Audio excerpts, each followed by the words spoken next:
Growing up in Venezuela, I always have that curiosity about running. You know what? This is possible. Like, you can do it. What has running taught you about life? When I actually want something, I will do anything to get it. And I know that I will have the discipline to finish that goal because I said that I wanted to do it. More than training your body, you need to train your mind.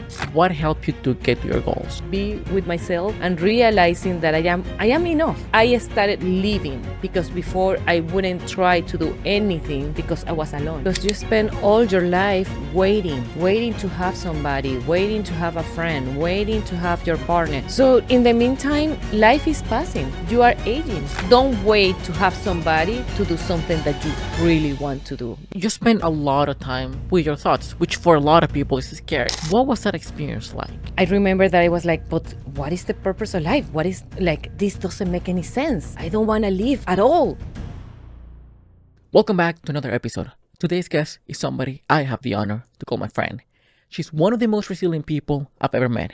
She's an adventurer, a runner, and a fresh breath air. Without further ado, let's welcome the amazing Nathaly. Oh, thank you. I love that introduction. I'm glad you liked it. How's it going? Everything is good. Everything is going. So you and I are in Seattle. Thank you for hosting me. Awesome city, perfect weather. You and I are running the Orca Half tomorrow here in Seattle. Were you always into endurance sports? And if not, what got you into it? Actually, no. Like, growing up in Venezuela, sport it wasn't a good thing for me. It wasn't never something that I thought about it.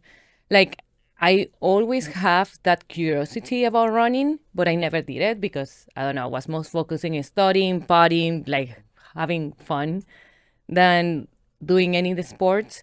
But when I came here to the States, like, long story short, I moved different states. I got married, I got divorced. And after I got divorced, I was like, okay, I have a lot of time, free time. I don't know what to do. I'll all by myself. The place that I was living has like a run track or something like that. Okay, maybe I'm going to start running. I'm going to start doing this. And I met a friend. We started running together. And yeah, that's how I got here. Like, I found the passion of running and I love it. So yes. And how long did it take you from the moment that you start running, the moment that you had the track behind your apartment complex, and the moment that you say, okay, I'm start running just to do something, and then, okay, I fell in love with the sport?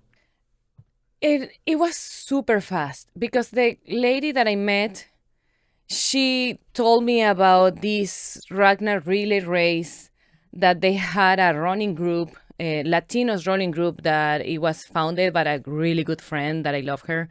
And I was like, okay, let me start doing this. Let me go to this relay first. And the relay is called the Ragnar. I did the Ragnar. I was like, okay, this is really cool. I like this. And then after I ran, like during the Ragnar race, I ran 9 miles. I was like, okay, if I did the 9 miles, maybe I can do a little bit more. So I started running the half marathon. Then, and I always was with this non-profit, with this running club. Eventually, I became part of the running club with my friend, and I started supporting her in all these non-profit with events. Like, I even started the running club in my area. We call it La Embajadas because it was more focused for Latinos. So I was part of the Embajadas, like the leader of that my area that I was living on. Eventually, that we like starting to reorganizing the organization. And at least this year, the last thing that I did for the group was training or helping to train people to run from 5K to a half marathon from zero, people that never ran before. So that was something that, like, I started running and I became part of the nonprofit. I was like, yes, this is what I love to doing and it's part of my life now. It's my lifestyle. That's awesome. Yeah, because I'm probably like you. I wasn't a runner before. I just became a runner 2 years ago. And once you get into it, it becomes part of your life. You fall in love with it. One thing that you said it was very interesting is like you were helping training people that didn't run at all, that maybe were doing a 5K all the way to a half marathon, which is fascinating because now we see this huge rush in people getting into running for different reasons. I think that the mental aspect is the most important one, at least for me. how was working with these people that never run before and training them? Oh, it's really satisfactory seeing them because at the beginning they think that it's impossible. No, how me and I'm telling people that like in their 50s, 60 years old that they never run before. It's going to be impossible. At the beginning, the 5K was kind of easy. Like, okay, you know what? This is one day at a time. I start walking, like go running a little bit faster. Then after the 5K to take into the 10K was like, okay, you know what? You did 5K. Let's continue this. You just need the discipline to do this. And after that, like taking to the half marathon, I did was like, come on, you already did the 10K. We can definitely do that. And it was more the emotion for me. It was more the emotional support to tell them how to do what helped me to get my goal and coaching them to do that. Like, of course, we have a psychologist, a sports psychologist that helped them with the mental part. And my friend, she was more like the technical. I was more the let's say the protocol, no, organizing everything, like the calendar, how many miles we're gonna do all that. But yeah, like seeing them, watching them grow from that zero to the half marathon, and now I'm support them. Like, you know what? You did this. I'm not gonna ask you to do a half marathon every day in your life, like, but at least continue running, continue with this in your life, like to stay active. And how do you wanna be when you get old? Well, even that they are already 60, but yeah. Well, that's amazing. And you mentioned about you helping them to achieve their goal in a similar way that what helped you start to help them. What helped you to get to your goals? Ah, I don't know. I want to say that everything was just researching, like, okay, what program should I follow? I talk a lot with my friend. Like I tell you, she has a lot of experience running. She have done ultra marathon and everything. So I support with her a lot too. Like, okay, what do you think about this? I'm feeling this thing. I like now I'm feeling I have all this issue. What do you recommend me? So I think the support of her organization and the support of her, it was like really helped me, like being in a running club, to talking to people that know what they're doing, that have the same, that they have done it before. Okay, what helped you that you think that I could get? Of course, this is not something that one thing is going to help everybody, is going to fix for everybody, but at least I could try and find what it was best for me. So I'm gonna say being in that running club, in that nonprofit, helped me a lot to be where I am right now, in at least in the running. Okay. For those people that you were helping going from zero to half marathons, and I know that you have, like a small part because you were not in the sports psychology, you were not the main trainer and all of that, but that you were there. What could you see from people? What was holding them back? What was either their fears or their belief systems that kept them from reaching their potential, and how that changed for them to get to where they got? I'm gonna say to have the support to tell them that it was possible, because of course in their mind it was like, no, I have never done this. Like, I'm gonna get hurt, I'm going to fall, I'm not gonna be able to do it. My body hurt too much. I'm not gonna pass this pain that I'm having. But like having somebody to tell them, on somebody like to me, like, you know what, this is possible. Like, you can do it. I know that it's painful right now. I know you're feeling this, but if you cross that point of not like thinking that you cannot make it and do the next step, you're gonna see that you're gonna be able to do it. So just, of course, like we're gonna say nothing that is gonna actually hurt you, but you need to make the difference between what is a real pain that I'm having and when is my mind telling me, no, this is hard, this is painful, don't do it. Stop right now.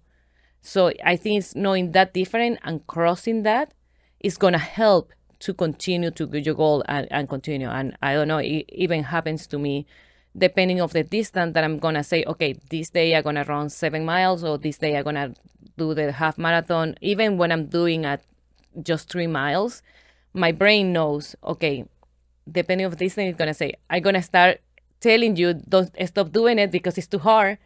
So I need to tell my brain, okay, no, I know that I can do this. So stop telling me I'm going to cross this. And then I continue. Like for 6 miles, it's going to be after my 4.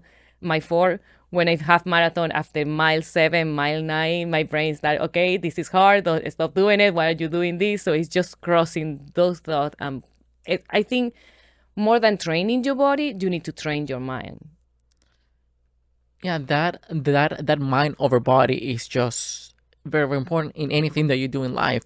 But when you were mentioning about it reaching that point when your mind just is telling you to stop, it's funny because I experienced that when I was training last year. Let's say I was training for a marathon, and let's say a weekend, a Sunday, I had to like run 12 miles. After mile 10, almost like my brain knew I was close to the end. I was like, okay, I'm feeling extremely tired. I just want to stop. I just want it to be over. The following weekend, I needed to run 15. And that point, it became at the mile 13. It's like, because my brain knew that I was close, then it's telling me stop. So I almost had to play games with myself. Like, don't even think about the distance, and then pretend like, even if it's 15, 10, or 6 miles, pretend that you need to run more. So by the time you get to that point, you're almost over. So Oh, it's, I yeah, like that. I never thought about that. Oh, you know what? I'm gonna run 15 miles. Then, oh, I lied to you. It was only 13. So ex- exactly. It's almost like, it's a way for me. It helped me a lot to, okay, I'm not gonna get tired. But yes, the training the mind has been one of the most important aspects, and when it comes to endurance sport, because your mind will send signals to your body, and then your body will feel, oh, we're tired. No, it's our brain sending that signal. But when it comes to running, what has running taught you about life? oh, I don't know. Like, I would say that if I go running to life, it's just those moments when I think that I cannot do this anymore, that I'm tired. Like, there's like, oh, it's just passing those thoughts. You can do it. You can make it. Of course, with life, we never know what is or when it's gonna end. We don't have an end for life. We don't know when. What is?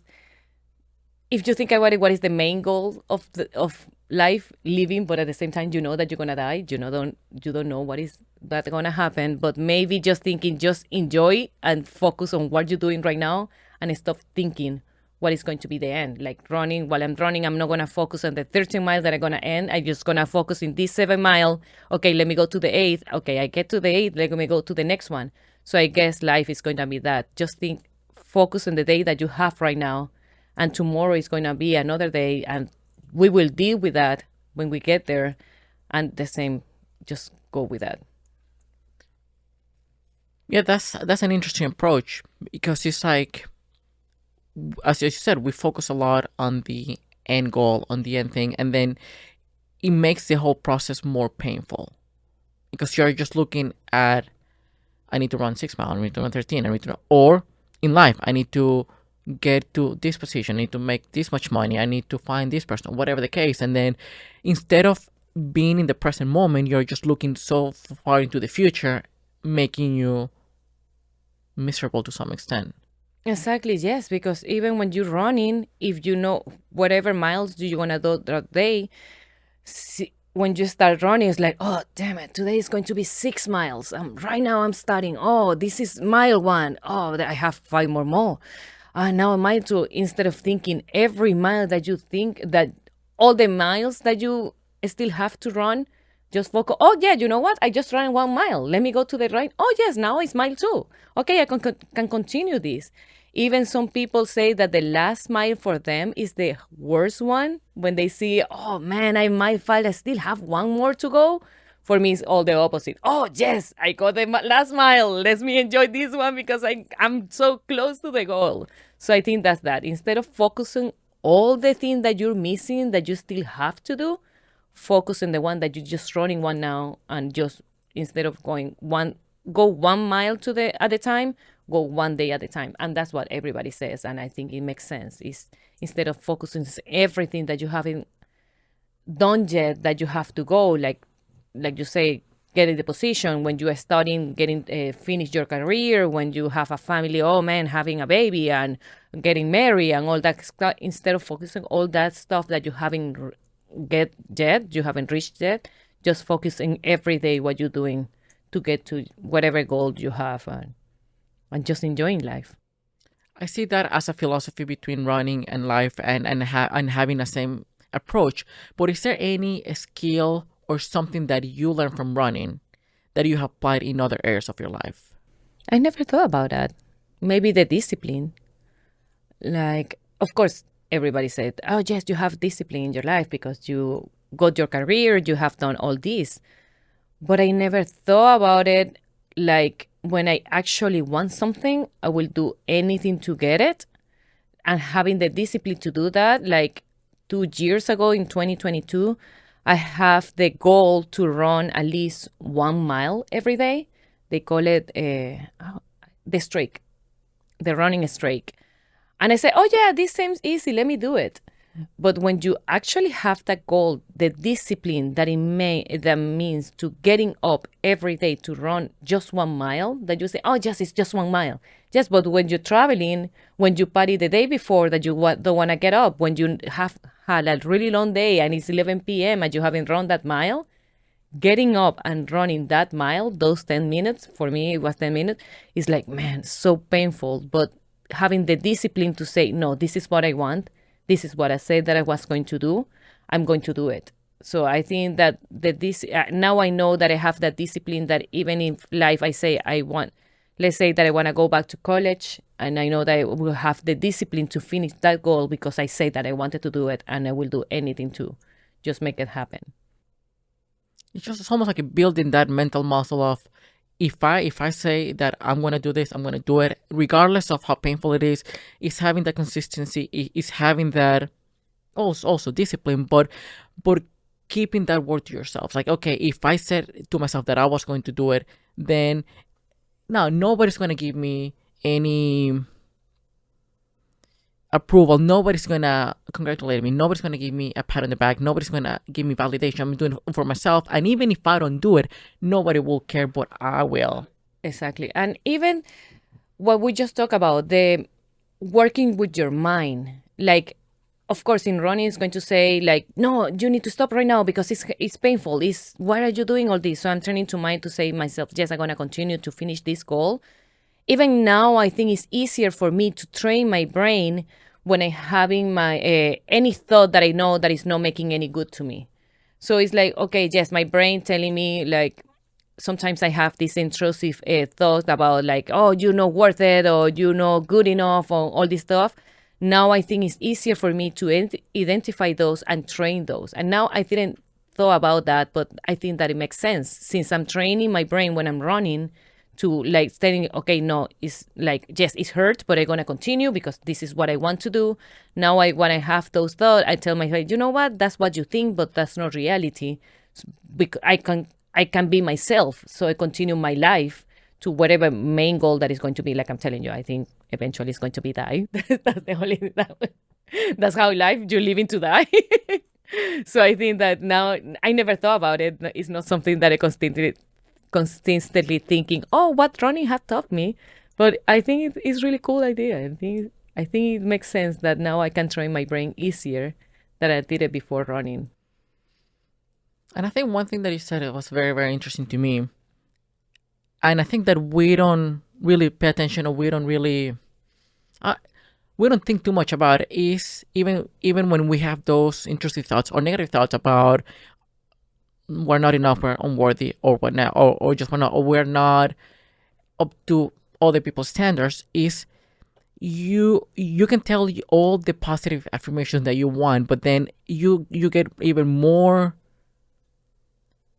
growth, or you believe it more when you start stacking evidence, and when you prove to yourself that you can do this, whether it's a streak or whether running a half or doing this relay, even if your brain's telling you that you're not good enough, fast enough, strong enough, or whatever the case may be, because you have accomplished these goals, like, no, I have evidence that supports that my version and not what my thoughts are telling me.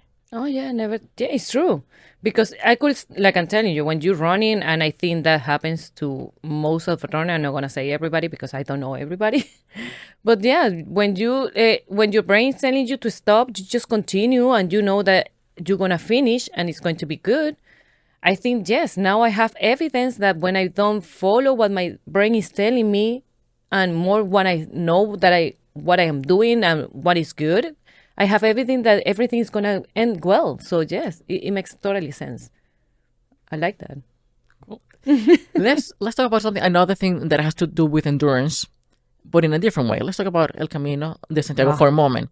Right. My understanding is that the entire route, the one that you took, which is the French one, is it's roughly 790 kilometers, or in freedom units, like 491 miles. Right. You walked the entire route by yourself. It was rough, like 30 days or so. For those who are listening who don't know what this is, can you explain it and what made you embark into this journey? yeah, the Camino de Santiago, Santiago Way in English, is it was the I don't know even like I'm sorry, my English totally is You can. all I totally forgot about English. But let's say that it's a journey. For me, it was a spiritual journey to finding myself.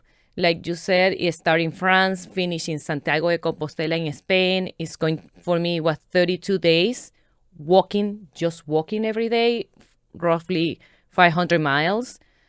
And yeah, when I got divorced, I needed to start fresh. And let's say it was me here in the state all by myself. My sister was leaving because she was here briefly for with me for 1 year. Then she went and moved to Italy with her husband. So it's like, okay, I'm gonna start literally by myself. I don't have anybody. It's only me here in Seattle. I don't have anything. So I was like, okay, you know what? I want to start fresh. I want to find myself. I never being alone. I always being a friend to be alone, like with my anxiety because I'm introverted. So it's like, okay, I think my sister told me about it. She did it, I think, in 2018. She told me about it. Go and do the Camino. Find yourself. I'm like, you know what? Yeah, I think it's time. I think the Camino find you in the moment that is going to be the best for you. Of course, COVID came, pandemic, all that came. The circumstances changed a little bit when I did it in 220 anymore. At the moment, I have a partner. I wasn't alone anymore, but it was my journey that I wanted to do it alone. So I just like, okay, what is the worst thing that it can happen? That in the middle of Camino, I'm too scared. I'm gonna return. I just gonna, and I literally took my backpack and I started walking all by myself. Of course, you meet a lot of people in there. I remember that I met one guy the day that before that I started. We met in the station. We realized that we were doing the same thing. We started walking together. But at some point, it's like, you know what? No, I don't want to walk with you. I want to walk alone. I want to do this alone. So eventually I told him, you know what? You can just continue. I want to go alone. I want to walk alone. And that's what I did. I think the first 10 days was just walking me alone, finding people on the way, talking to them. I was like, okay, bye, I'm gonna continue. And it was that. It's just be with myself and realizing that I am enough. I can be with myself and I'm going to be good. I don't need anybody else and I'm just happy with me. So you're walking miles and miles every day by yourself, right? You spend a lot of time with your thoughts, which for a lot of people is scary. What was that experience like? Oh yeah, like I'm telling you, I think it's the first time that I have been with myself that long and having fun with myself too. Because like I'm telling you, before I wouldn't do anything by myself because like no, I'm too scared to eating by myself. Like what people is gonna think about me being in a restaurant eating alone, or what people is gonna think about me just walking, going anywhere, like going to the movies, going to a concert by myself. That's impossible. People will think that I'm crazy. I was always focused on what people is gonna think about me. And when I was every time that I on my whatever hours, 5 hours that I was walking alone, I was like, okay, yeah, this is fun, I look at all this, enjoying the environment, enjoying everything around me, eating the grapes from the vineyards. I was like, okay, you know what? It's fun. Be with me. It's fine. And actually, nobody cares. Nobody is paying attention to me. Everybody's doing their own thing. So why am I'm so worried about people is thinking about me when actually nobody cares? So now I'm just enjoying being with myself. Now my problem is I don't want to be with people. I'm enjoying to be myself too much. So that's why I'm running by myself. I love hiking by myself. If I go into a concert, I don't have any friends to go with me. I will go by myself. Like I started living because before I wouldn't try to do anything because I was alone. Now it's like, you know what? If I wanted to do it, I even travel by myself. People will be scared traveling. Oh, what are you thinking? If I want to go to Mexico, why am I going to wait until find somebody to go with me? Then what if that never happens? So I will never go to Mexico. No, I want to go. If it's going to be me, I'm going to be fine. I can enjoy. I am a really fun person. So I enjoy it being with me. I can relate to a lot of things that you said. I think as an introvert, because I'm an introvert as well, we feel the also part of this social anxiety. You feel that everyone is looking at you, that it's hard for you to eat alone or to go alone to the movies or do any kind of event where usually you'd go with other people.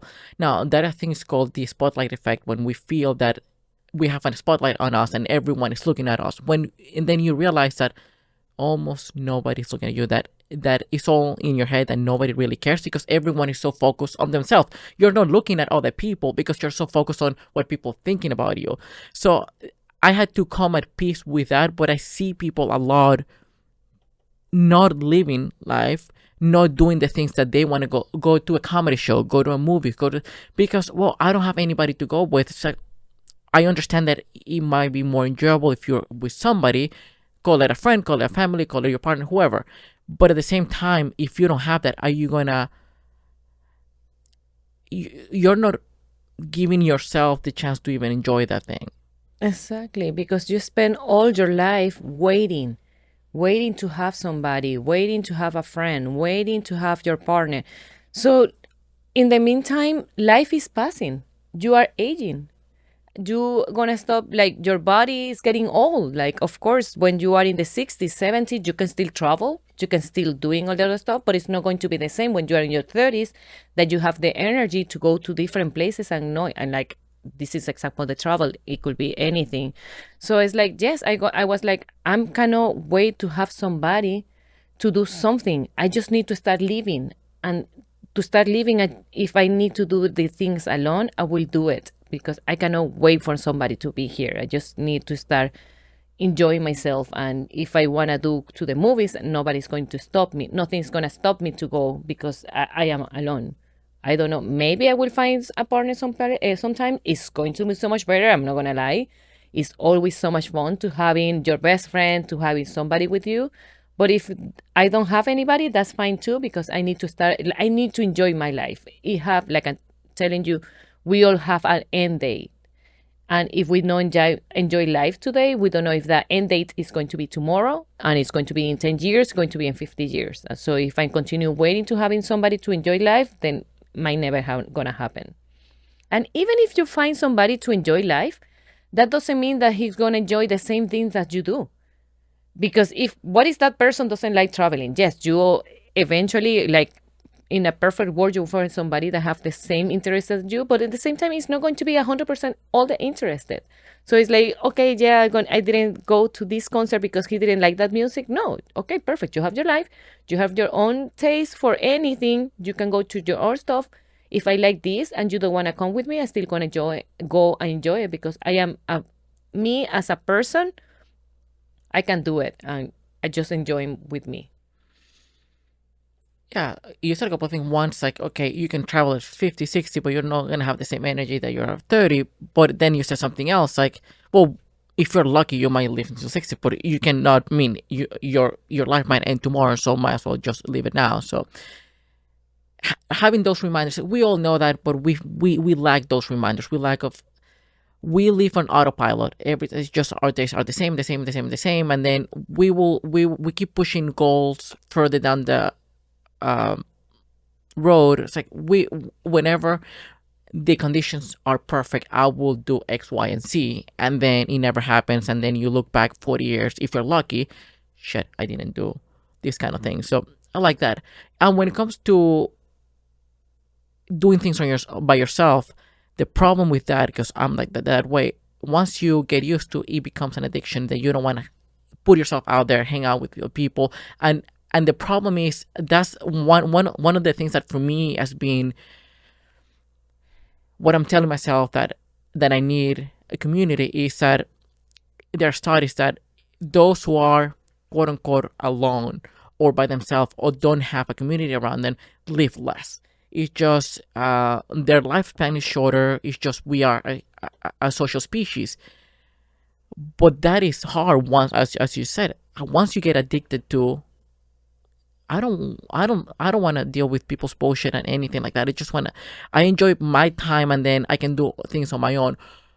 Have you thought about how to reframe that, how to change and trying to find a balance between, hey, I'm enjoying being by myself, but I know that I need to put myself out there and have some sort of community? Yes, I remind myself every day, like we live in society. Well, I don't remind myself, but yeah, like we live in a society, and don't get me wrong, I love being with people. I love going to the office. I like with my friends, having fun in there. Like I have my best friends that I go out to get dinner and all that.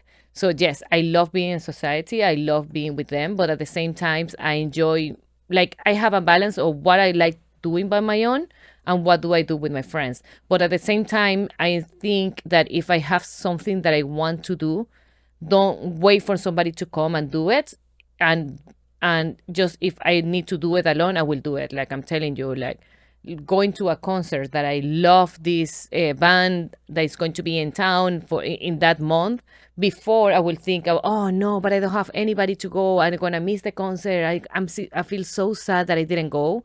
Now it's like, no, you know what? If I wanna go, I will go and will enjoy it. But that doesn't mean that I don't. I still have my friends that go out with them and do all the regular things that, oh yes, let's go together to have drinks or had a barbecue or let's party for whatever birthday person that is birthday party or whatever. So it's yes, what I'm saying is don't wait to have somebody to do something that you really want to do, because yes, you might, in a perfect world, everybody's gonna find a partner, but if you don't find it, you're still enjoying life and no just waiting to that to happen. No, total makes sense, and I like that, and it's true.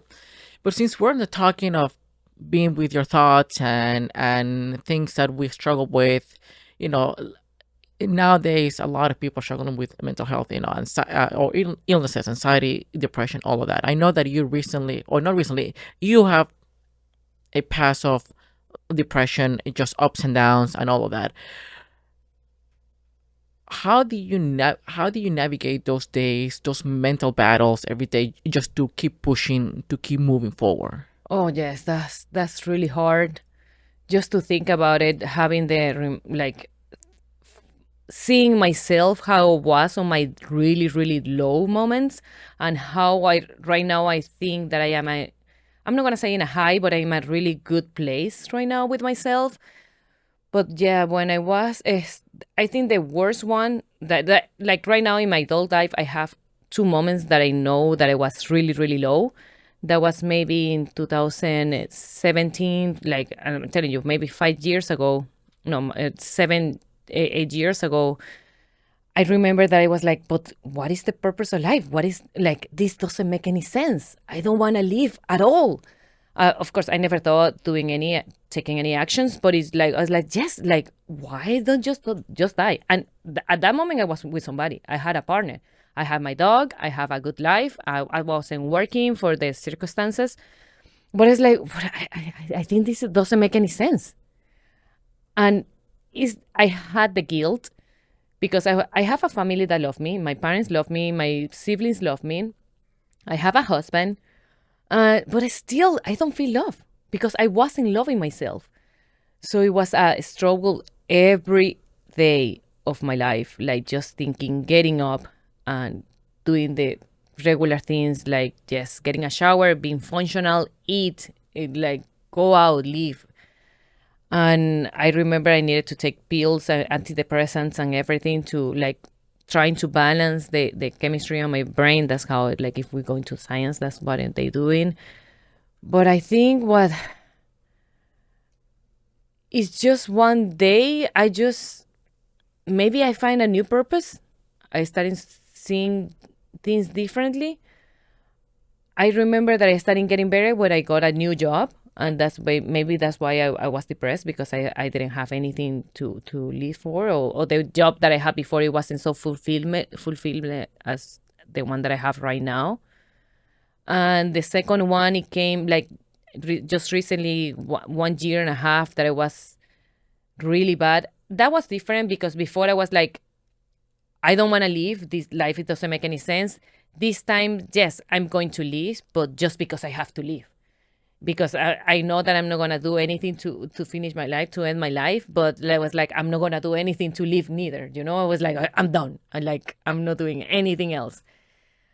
Until I finally start feeling like, you know what? No, like, yes, you can live like that. And you know that's, I'm not going to say that depression is just so easy. Like you just won't wake up one day and you think your thought and it's going to make everything easier. That's what everybody think, unless you are unless you are actually in those places. But I don't know. There was something. There was something happened to me. It's one rejection. It make everything different. It was like, oh yeah, this guy doesn't want me. Okay, I just gonna be alone with myself. I'm gonna start enjoying myself again. You know, I'm telling you, I am a fun person. And if this guy doesn't want me, okay, I just gonna start living myself again. And that I think maybe that's starting to help me again to love myself and remind me what I learned on the Camino.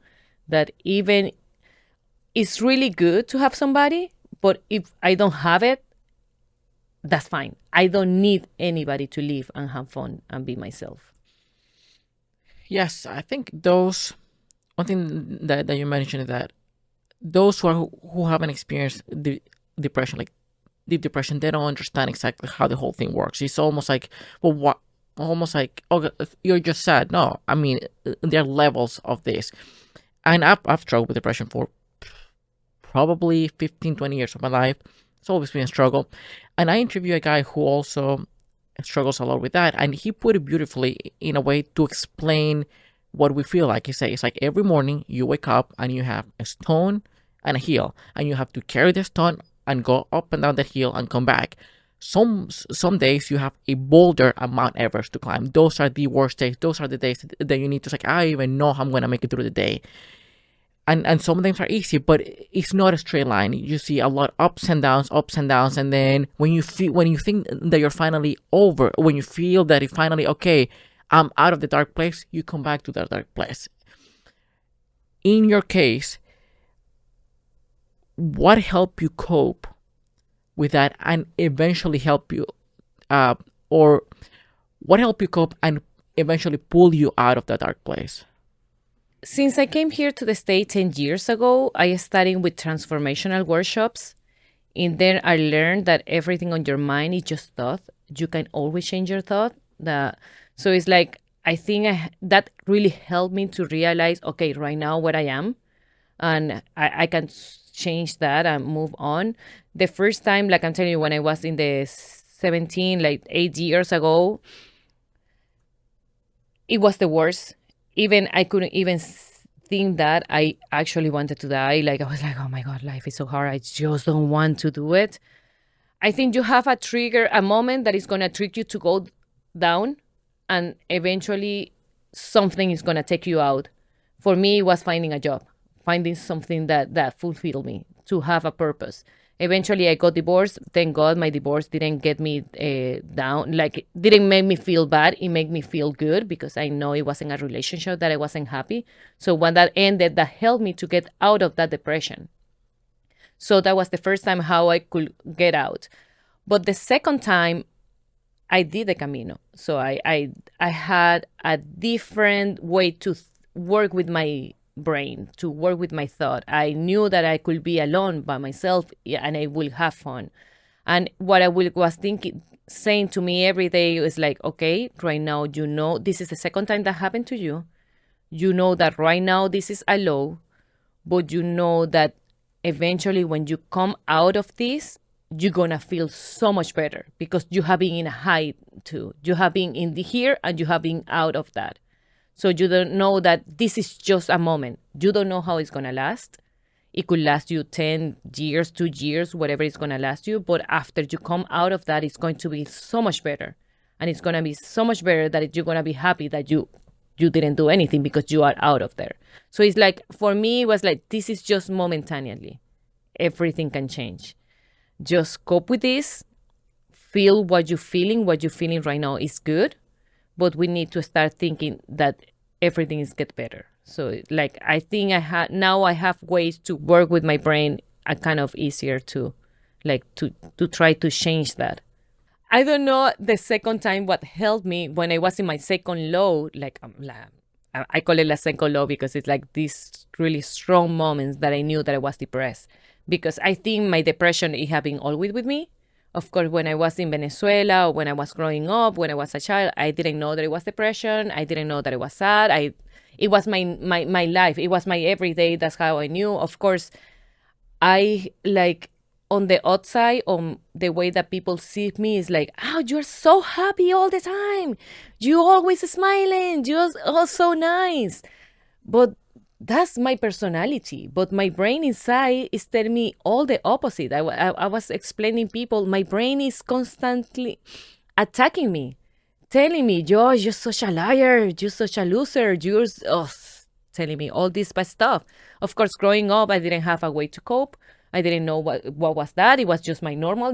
I thought that it was that how people live. This is not like everybody has this stuff. Come on, are you telling me this is something?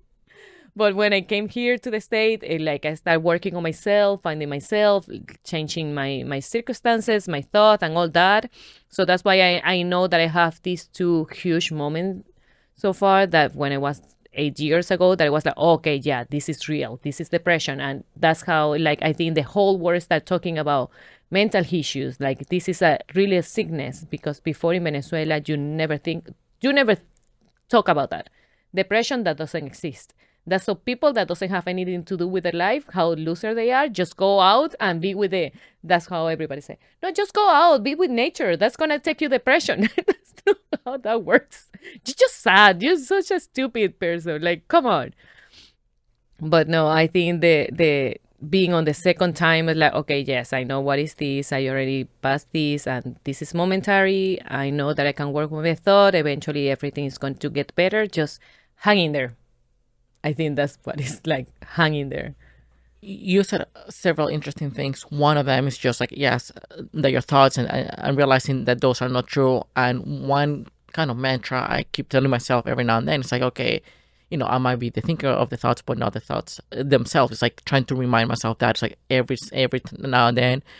And when you said that, the face that you put out to the world and how you were living inside are two different things. I experienced that when I was at my lowest point, like 2 years ago. People who I interacted with or hang out with, if I had done something,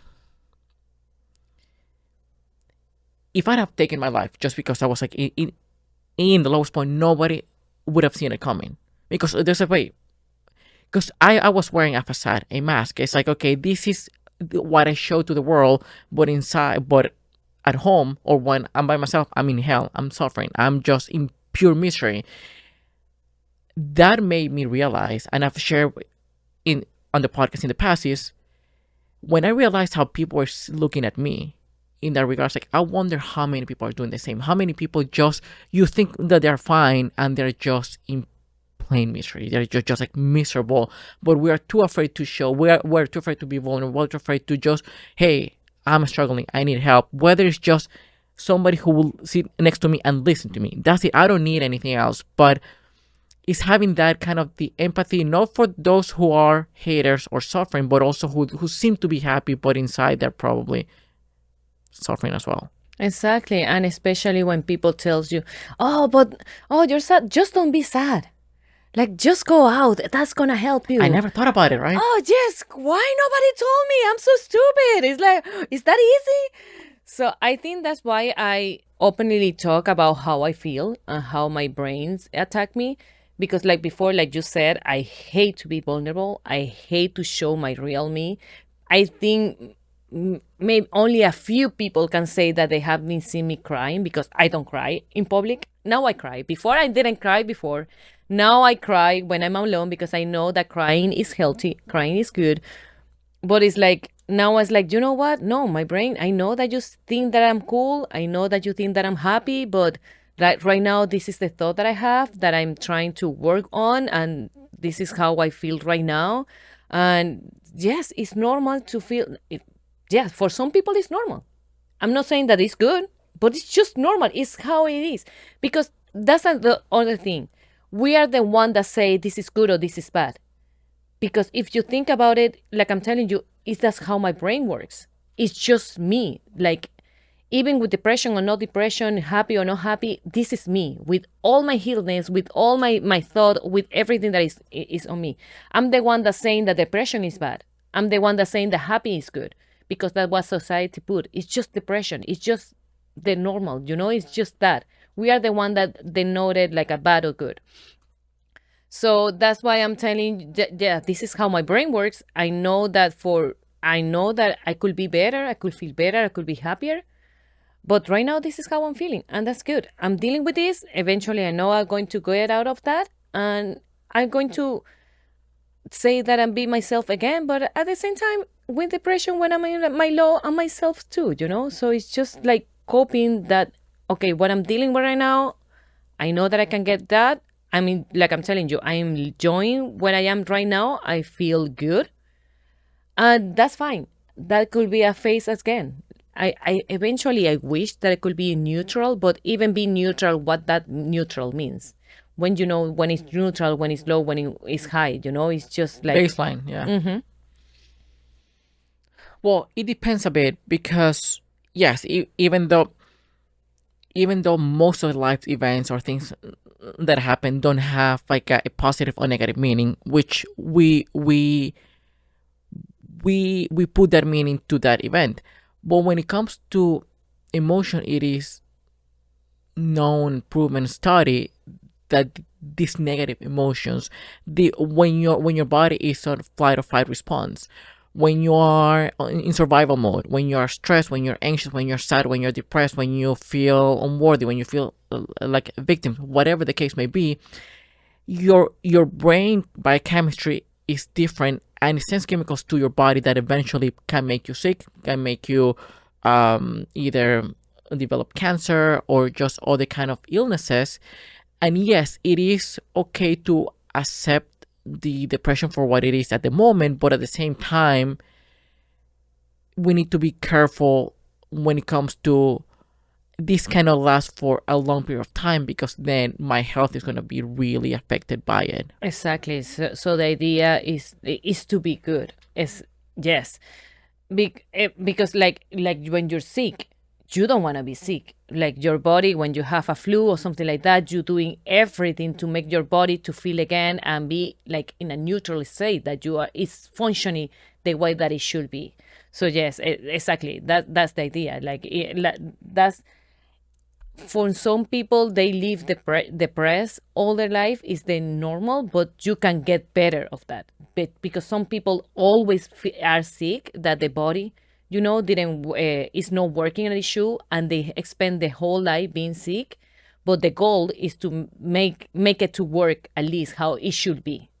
So that's why you get all the health, all the trying to get healthy and all that, because you want to but everything to function the way that it is.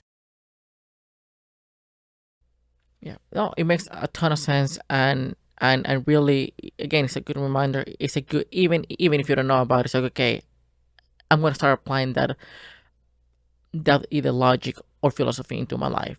See, I've been enjoying this conversation a lot. Very interesting, very insightful. Just getting to know you more and your life experience. But as a closing question, since we're talking the lowest moments in life and all of that, what lesson have you learned from your lowest point in your life, And is there anything that you're grateful for? Oh, yes. Everything is momentarily. Well, everything can change. It's just a phase. It's not gonna be like this the rest of your life. I know that a lot of people say that, but I actually felt it. I actually lived it. It's just something like I'm telling you. It we don't know how long it's gonna last. It could last you 2 years, 3 years, 10 years, but eventually it's gonna get better. Eventually your body is gonna start functioning. Well, at least that's the hope, that the body is gonna start functioning the way that it is. The mind is gonna start functioning the way that it should be. That you're gonna start feeling better. That you're not gonna be thinking all the time that you need to die because that life doesn't make any sense.